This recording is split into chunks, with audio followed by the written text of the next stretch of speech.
Hello tout le monde, j'espère que vous allez bien. Alors aujourd'hui je vous retrouve pour une nouvelle vidéo. Donc je vous retrouve pour une vidéo sur mes flops du moment. Alors il n'y en a pas beaucoup, il y en a à peu près 7 je crois, 7-8. Mais je me disais que c'était très important de vous montrer mes flops. Puisque vendredi je vous ai fait une vidéo sur mes tops. Et là je me suis dit c'est important de parler des flops. Parce qu'il ne faut pas que parler des produits qui sont géniaux. On peut aussi parler des produits que je trouve personnellement nuls et honnêtement que je ne vous conseille pas du tout d'acheter. Alors, il y a des produits que vous m'avez vu tester en vidéo et que sur le moment, certainement, je vous ai dit que j'aimais bien, que c'était bien, etc.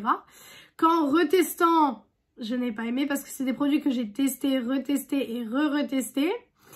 Et il y a même un produit que j'avais mis dans mes favoris du moment et que finalement, j'ai découvert une petite chose sur ce produit. Du coup, il a basculé dans mes flops. Tout de suite, dès que j'ai remarqué ce détail, ça a basculé dans mes flops. Donc, on va commencer tout de suite. Alors, j'ai 3 palettes. J'ai des produits teints et j'ai un produit pour les yeux. Un produit pour les lèvres, pardon. Donc, on va d'abord commencer par le produit pour les lèvres. Donc, c'est un rouge à lèvres de chez Zoeva. Voilà. Alors, j'avais acheté un kit de rouge à lèvres Zoeva. Donc, il y a de ça 1 an et demi, 2 ans, je dirais quand même. Ça fait un petit bout de temps maintenant. Et il y a 2-3 semaines, pour aller en soirée, je cherchais en fait un rouge à lèvres foncé comme ça. Voilà, je cherchais un rouge à lèvres violet foncé, je voulais vraiment mettre du violet foncé.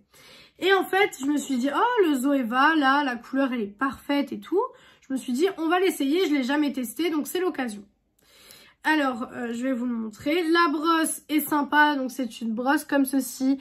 En fait, ça permet de bien venir épouser vos lèvres, etc. Donc ça, pour le coup, c'est sympa. Par contre, le rouge à lèvres, pas du tout opaque. Alors, je ne sais pas si j'ai encore le nom de la gamme. Donc, c'est la teinte Criss Crossed. Mais je n'ai plus la gamme. C'était les Pure Lacquer Lips. Voilà. Donc, absolument pas opaque. En fait, ça faisait des trous. C'était vraiment très moche. C'était absolument pas opaque. Ça ne tient absolument pas. J'ai juste pris un coton, j'ai fait ça. J'en avais déjà plus. Donc autant vous dire que ce rouge à lèvres, c'est vraiment pas du tout un rouge à lèvres qui est bien. Les autres teintes, j'ai des autres teintes, je me dis je peux peut-être tester. Mais si c'est la même qualité que celui-là, ça va vraiment me décevoir beaucoup parce que pour le coup, j'ai pas compris en fait l'utilité de ce rouge à lèvres. Donc ça pour le coup, c'est un très gros flop. Ensuite, j'ai un highlighter donc de chez Ibo. Celui-là, je l'avais testé avec vous. Donc, c'est le $1 Million Body. Donc, un highlighter. Packaging très joli. Bon, très épais, très gros, mais joli. Franchement, lingot d'or comme ça et tout, ça donne trop envie. Hop, la teinte, très jolie aussi. Franchement, l'highlighter, quand vous le swatchez, plein de paillettes, plein de lumière. Franchement, ça, j'ai rien à dire. Par contre, sur l'utilisation, non. Non. Pas du tout. Pas du tout. Je l'avais testé donc une fois en full face avec vous et je crois que j'avais bien aimé. Et en fait, en le retestant, je me suis dit, ouais, en fait, il a rien d'exceptionnel. Je le trouve vraiment quelconque. Et à côté de mon Pat McGrath, hein, parce que je le prends toujours en référence, mon Pat McGrath en collaboration avec Bridgerton. Voilà. Vous pouvez voir à quel point je l'ai utilisé. On le voit déjà dans le pan, hein, que c'est pas la même chose. Hein. Je sais pas si vous le voyez. Hein. On le voit déjà dans le pan. Hein. Donc non, franchement, d'ailleurs l'highlighter Pat McGrath, faudrait que je le réutilise. Ouh, j'ai failli tout faire tomber. Faudrait que je le réutilise plus souvent. Mais non, cet highlighter là, franchement, en le retestant, je l'ai pas du tout aimé. Je l'ai trouvé vraiment... très sec en fait à appliquer. Les paillettes au bout d'1 heure vous avez plus du tout de paillettes, plus du tout de lumière en fait sur vous. Donc honnêtement finalement avec cet highlighter là autant pas mettre d'highlighter et c'est plus rapide en fait hein, tout simplement. Donc non, pour le coup j'ai pas du tout aimé, je ne vous le conseille absolument pas. Ibo est une petite marque mais c'est pas parce que c'est une petite marque que leur produit ne doit pas fonctionner, on est d'accord. Donc non, pour le coup ça je ne vous conseille absolument pas. Ensuite, de chez Makeup Revolution, donc de la collection, vous savez, avec les mushrooms, là, avec les champignons, etc. Donc, j'ai la Magic Mist, donc qui se présente comme ceci. Voilà, packaging très joli. Ça, vous savez que pour moi, les packaging, c'est super important. Donc, packaging très joli, etc. Voilà. Par contre, je l'ai testé avec vous en full face et je pense que vous avez vu ma réaction rien qu'en testant ce spray, que vous avez vu qu'il m'agressait vraiment. Il fait pas un... Ouais, il fait des gouttes en fait. C'est vraiment... Il fait des gouttes quoi. Et ça, non, honnêtement, pour un spray fixateur, faire des gouttes comme ça, je trouve que c'est absolument pas possible en fait. C'est clairement pas possible. Donc non. C'est vraiment impossible pour moi. Donc non, celui-là était vraiment nul. Sinon, il sentait bon. Ouais, franchement, il sentait bon. La senteur, voilà, ça sent le propre un petit peu, etc. Mais non, franchement, ça fait des gouttes. Autant, voilà, les sprays Make Up Revolution, j'ai celui-là aussi, que d'ailleurs, je crois que j'ai bientôt terminé. Hein. Mais j'ai celui-là aussi que j'aime beaucoup, etc. Mais celui-là, vraiment, pas du tout. Ensuite, j'ai une base de chez Becca. Donc pareil, ça j'avais testé avec vous. Sur le moment, je crois que j'avais bien aimé. Donc c'est celle-ci. Voilà, packaging très sobre, très joli. Donc c'est la Ever Matte Poreless Primer. Donc base perfectrice, pore invisible et effet mat toute la journée. Donc sur les pores invisibles, je ne suis pas d'accord. Je vais en reprélever un peu sur ma main. Hop, déjà ça fait des petits morceaux. C'est le genre de truc que je ne supporte pas. Déjà elle met 15 ans à sortir et en plus elle fait des petits morceaux. Hop, voilà, je l'étale sur ma main. Alors par contre le côté matifiant, je suis d'accord. Parce que comparé à mon autre main, voilà, vous pouvez voir que l'effet matifiant, on voit directement là où j'en ai mis et là où j'en ai pas mis. Donc l'effet matifiant, oui. Par contre, le reste, pas du tout. Et encore, l'effet matifiant, c'est sur le moment, c'est pas tout au long de la journée.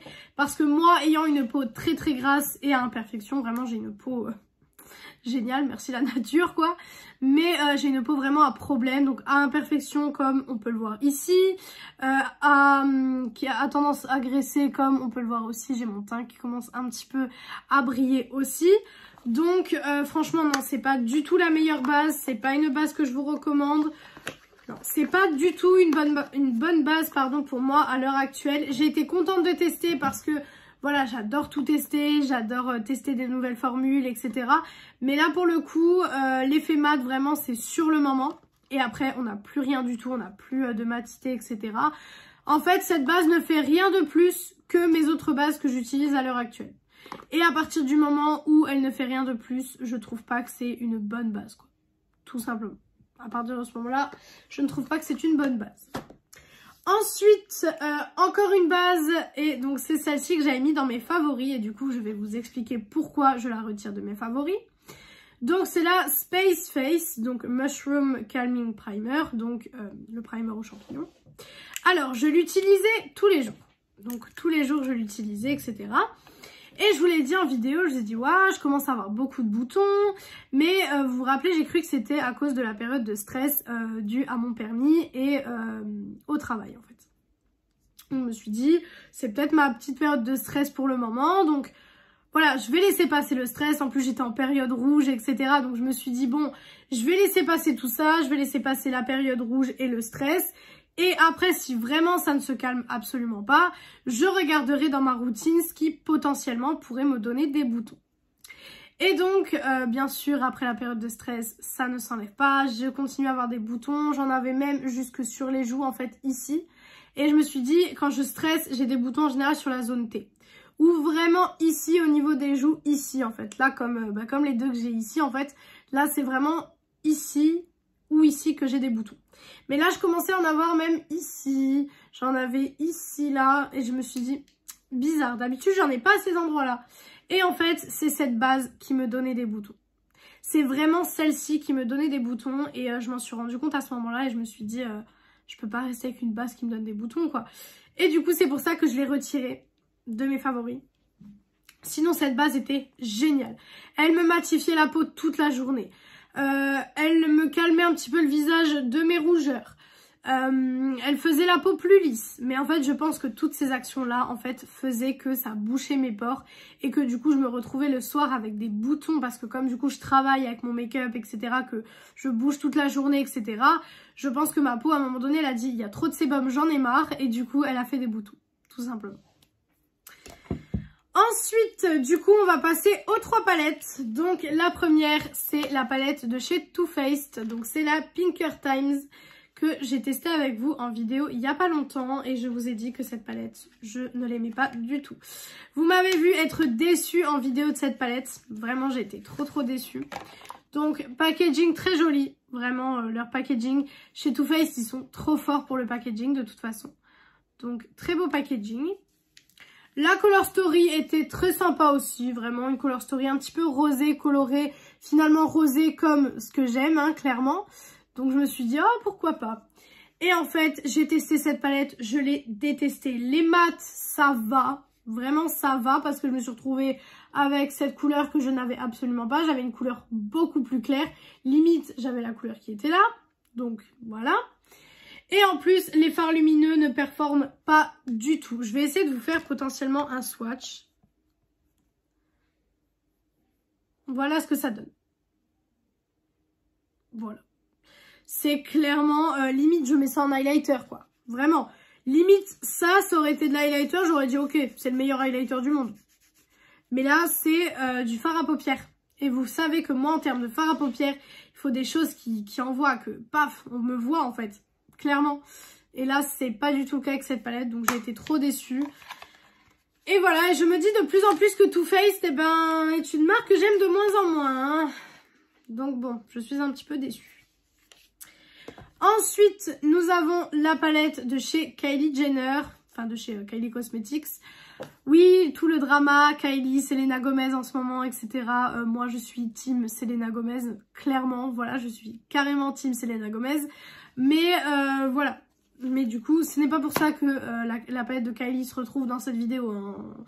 Vous avez bien vu, je l'ai testée bien avant les dramas et je l'ai pas du tout aimée.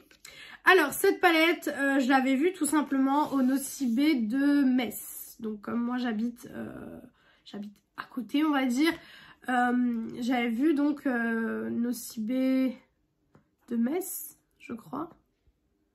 Ouais, Nocibé de Metz, il me semble. Et en fait, je l'avais vu à cet endroit-là et tout. Et je l'avais pas acheté sur le moment, mais j'avais adoré le packaging parce que la palette est super mignonne, etc. J'avais kiffé le packaging. Et je me suis dit à l'occasion, tu la reprendras. Je la trouve pas sur le site. J'étais là, bon, ok, je la trouve pas sur le site, d'accord. Et sur Vinted, une fois je l'ai trouvée, je me suis dit, bon, on va tester. Et en fait, j'ai testé, la palette est nulle. Vraiment, pas de pigmentation au niveau des lumineux. Clairement, pas de pigmentation au niveau des lumineux. Les mats se travaillent super mal. Franchement, c'est une palette qui est vraiment pas bien du tout. Et en fait, je l'aurais pas acheté. Bah, c'était pareil. Honnêtement. C'est vrai que le packaging est super mignon et tout. C'est trop cute. Mais la qualité ne va pas avec.